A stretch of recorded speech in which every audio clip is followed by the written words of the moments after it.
पाकिस्तान ने इंडिया के 36 border areas की लोकेशन और मिलिट्री बेस पर अटैक करने की कोशिश की, लेकिन इंडिया के शानदार एयर डिफेंस सिस्टम ने इन सभी ड्रोन और मिसाइल्स को ऑलमोस्ट जमीन पर पहुंचने से पहले ही डिस्ट्रॉय कर दिया। इंडिया के एयर डिफेंस सिस्टम में मल्टीपल लेयर की सिक्योरिटी लगी हुई है। हम वन बाय वन बात करते हैं। सबसे पावरफुल इंडिया का एयर डिफेंस सिस्टम S-400 है, जो रसिया से हमने खरीदा है। इसमें लगे मिसाइल 400 किलोमीटर की दूरी तक के किसी भी मिसाइल, ड्रोन, फाइटर जेट को हवा में ही डिस्ट्रॉय करने में सक्षम है। और सबसे अच्छी बात यह मोबाइल एयर डिफेंस सिस्टम है, जिसको जरूरत के हिसाब से अलग अलग लोकेशन पर ट्रक की हेल्प से ले जाया जा सकता है। अब इस सिस्टम में मल्टीपल डिवाइसेस होती है। सबसे पहले काम होता है टारगेट को डिटेक्ट करना, जिसके लिए ट्रक पर माउंटेड यह रडार 600 किलोमीटर की रेडियस तक किसी भी ऑब्जेक्ट को डिटेक्ट कर सकता है। अब इसकी टेक्नोलॉजी इतनी एडवांस है कि यह इस रेंज में high speed jet, high altitude missile और गाइडेड क्रूज मिसाइल जो लो एल्टीट्यूड पर फ्लाई करती है, उनको भी यह 600 किलोमीटर की दूरी तक पकड़ लेता है।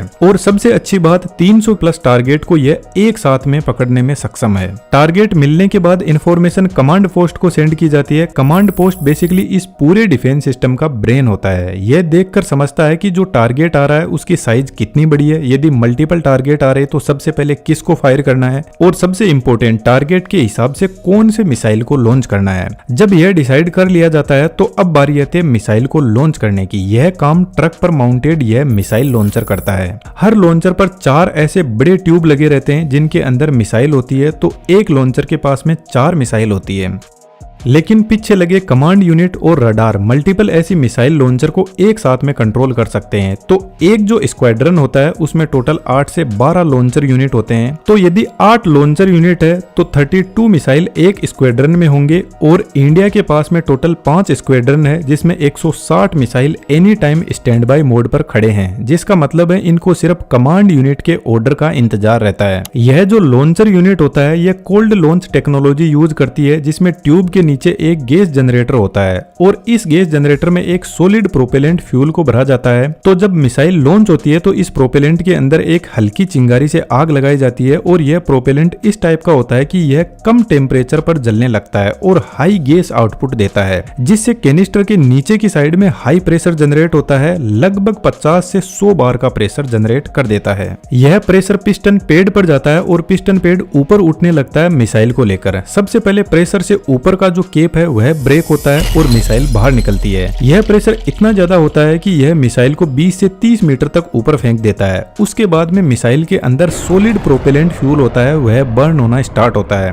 और मिसाइल अपने टारगेट की तरफ बढ़ती है। यह जो लॉन्च कैनिस्टर होते हैं यह टोटल 4 टाइप की मिसाइल को लॉन्च कर सकते हैं। इसको आप यहाँ पर देख सकते हो। इन सभी की अलग अलग रेंज होती है। तो टारगेट की दूरी और साइज के हिसाब से किस मिसाइल को लॉन्च करना है यह कमांड पोस्टर लॉन्चर यूनिट को बताता है। इसके हिसाब से फिर लॉन्च किया जाता है। यहाँ पर हाईएस्ट मिसाइल की रेंज 400 किलोमीटर की है, लेकिन हमारा जो रडार है वह 600 किलोमीटर तक देख सकता है। तो फ्यूचर में यदि हमारे पास में और पावरफुल मिसाइल आती है तो उसको यह सिस्टम आराम से संभाल लेगा। लेकिन यहाँ पर जो मिसाइल है उनमें से कुछ मिसाइल ऐसी भी है जिनमें एक्टिव रडार सिस्टम नहीं होता। इनको रेगुलरली गाइड करना पड़ता है कि आपको किधर जाना है और कहां पर एक्सप्लोजन करना है। तो फिर इस मिसाइल को गाइड करने के लिए फायर कंट्रोल रडार स्टेशन होता है। एक जो स्क्वाड्रन होता है उसमें 6 फायर कंट्रोल रडार यूनिट होती है और यह कंटिन्यूअसली मिसाइल को फीड करता रहता है टारगेट की लोकेशन और उसी के हिसाब से फिर मिसाइल आगे बढ़ती है। अब यह जो मिसाइल होते हैं यह लॉन्च होने के बाद में मार्क 5 से मार्क 6 की स्पीड पे चलते हैं। तो इतनी स्पीड पर यह लगभग फाइटर जेट, ड्रोन और मिसाइल्स को पकड़ लेते हैं और इसी स्पीड पर चलते हुए टारगेट से टकराते हैं और इसमें लगा प्रोक्सीमिटी फ्यूज प्रोपेलेंट को एक्टिवेट करता है और एक जबरदस्त ब्लास्ट करवाता है। लेकिन यहाँ पर कुछ इंपोर्टेंट चीज है। यह जो चारों यूनिट मिलकर एक सिस्टम को कंप्लीट करती है, यह चारों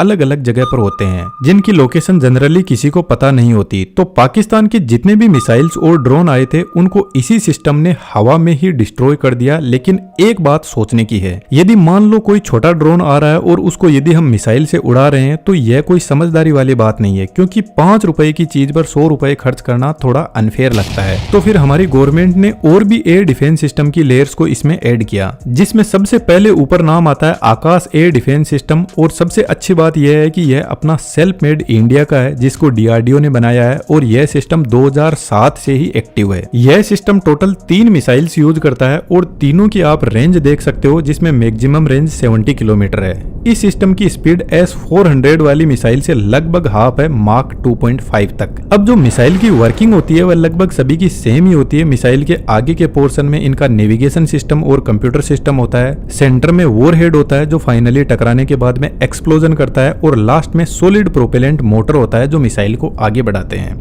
अब ऐसे जो मिसाइल होते हैं जिनमें ऑन बोर्ड सीकर सिस्टम नहीं होता है, यह बेसिकली खुद से टारगेट को ट्रैक नहीं करते हैं। ग्राउंड से रडार इनको इंफॉर्मेशन देता है कि आपको कहां और किधर जाना है। और इस चीज का इन मिसाइल्स को फायदा भी मिलता है कि यदि कोई जेमर सिस्टम लगा हुआ है तो वह इसके सिग्नल को ब्लॉक ही नहीं कर पाएगा, जिससे मिसाइल कंफ्यूज नहीं होगा और अच्छे से टारगेट को उड़ा पाएगा। अब यह जो सिस्टम होता है इसके पास में अपने रडार और कंट्रोल यूनिट होती है जो 25 किलोमीटर के एल्टीट्यूड तक टारगेट को हैंडल करता है। इसके बाद में सिक्योरिटी की नेक्स्ट लेयर, जिसमें medium range surface air missile system भी इंडिया के पास में अवेलेबल है, जो फास्ट मूविंग ड्रोन के हिसाब से ऑप्टिमाइज्ड है और 70 से 100 किलोमीटर के एरिया में अच्छे से काम करता है। इसके अलावा हमारे पास में एयर डिफेंस की एक और लेयर है जो मुझे काफी शानदार लगी, इंटीग्रेटेड काउंटर यूएस ग्रिड। यह कोई अमेरिका का नहीं है बल्कि डीआरडीओ का बनाया हुआ ही सिस्टम है। यह एक सिस्टम नहीं है बल्कि बहुत सारे सेंसर, सर्विलांस, रडार का पूरा नेटवर्क है। इसमें भी मल्टीपल लेयर होती है। इसमें जो रडार होता है वह हाई रेजोल्यूशन रडार होता है जो छोटे छोटे ड्रोन को 10 से 20 किलोमीटर की रेंज में पकड़ने का काम बहुत अच्छे से करता है। रडार के अलावा इलेक्ट्रो ऑप्टिकल और इंफ्रारेड सेंसर इसमें लगे रहते हैं, जिसमें कैमरा भी होता है जो ऑब्जेक्ट की इमेज दिखाता है, और इंफ्रारेड सेंसर ऑब्जेक्ट की थर्मल इमेज जनरेट करता है। इसके बाद में इलेक्ट्रॉनिक वॉरफेयर यूनिट, जिसमें रेडियो फ्रीक्वेंसी सेंसर इसके कम्युनिकेशन सिग्नल को कंट्रोल करता है, और यह जो सेंसर होता है यह इस तरीके से काम करता है कि यदि रडार किसी ऑब्जेक्ट या ड्रोन को देख भी नहीं पाया तो भी यह उसके कम्युनिकेशन सिग्नल को 5 से 10 किलोमीटर की रेंज में कंट्रोल करने लग जाएगा। और यहाँ पर अवेलेबल रेडियो फ्रीक्वेंसी जैमर इसके सिग्नल को ही ब्लॉक कर देगा, तो या तो ड्रोन कहीं पर लॉस्ट हो जाएगा या कहीं पर जाकर गिर जाएगा। और पाकिस्तान ने जो अभी एयर स्ट्राइक की थी इसमें यह सिस्टम बहुत ही अच्छे से काम कर रहा था। अब मान लो यदि यह सिस्टम ड्रोन के सिग्नल्स को जैम नहीं कर पाया तो इसके साथ में लेजर डायरेक्ट एनर्जी सिस्टम भी एक्टिवेट होता है जो डीआरडीओ ने ही बनाया है। यह 10 से 20 किलोवाट की पावर को काम में लेता है और ड्रोन के ऊपर हाई पावर लेजर छोड़ता है, जिससे वह हवा में ही जल जाता है। लेकिन इसकी रेंज सिर्फ 1 से 2 किलोमीटर है। यदि ड्रोन इससे ज्यादा दूरी पर है तो एंटी ड्रोन गन्स काम में लिए जाते हैं, जो बेसिकली एक नेट को हवा में फेंकती है जो ड्रोन को पकड़ के नीचे ले आती है। अब यदि टारगेट इस सिस्टम की रेंज से ही बाहर है तो इसके पास में अपने शॉर्ट रेंज मिसाइल भी होते हैं जो एकदम क्विकली ऑपरेट करते हैं। अब इस सिस्टम को भी कंट्रोल करने के लिए कमांड एंड कंट्रोल यूनिट होती है जो बेसिकली डिसाइड करता है कौन से सिस्टम को ऑपरेट करवाना है। इसके अलावा भी कुछ एयर डिफेंस सिस्टम अपने इंडिया में अवेलेबल है, लेकिन सबसे अच्छी बात यह है कि यह जितने भी सिस्टम अभी मैंने आपको एक्सप्लेन किए हैं यह सभी एक इंटीग्रेटेड एयर डिफेंस सिस्टम से जुड़े रहते हैं, जिससे यह आपस में एक दूसरे को इन्फॉर्मेशन शेयर करते हैं ताकि डिसाइड किया जा सके कि दुश्मन के किस ऑब्जेक्ट को कैसा ट्रीटमेंट देना है। आई होप दैट कि आपको सब कुछ क्लियर हुआ होगा। और भी ऐसी शानदार इन्फॉर्मेशन के लिए आप हमारे साथ में जुड़ सकते हो।